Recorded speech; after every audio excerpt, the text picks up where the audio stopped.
Aquí es donde entra la sabiduría. El que tenga inteligencia, calcule el número de la bestia salvaje, porque es número de hombre, y su número es 666.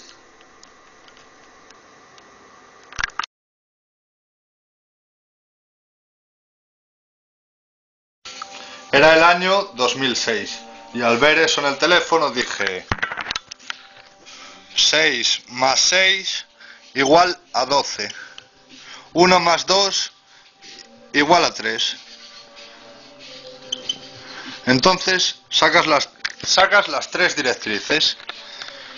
6, 1, 2, 3 más 6, 6, 1, 2, 3 más 6, 0, 6, 1, 2, 3.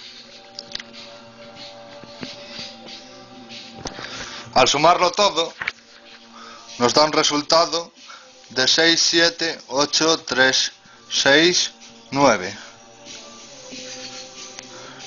Que es, lo dividimos entre 1018. Y nos da un resultado de 666.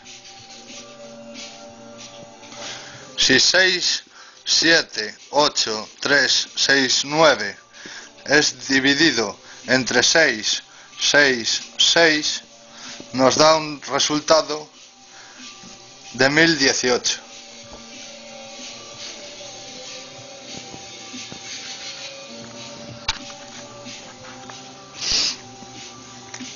J igual a 10, A igual a 1, H igual a 8, igual a J.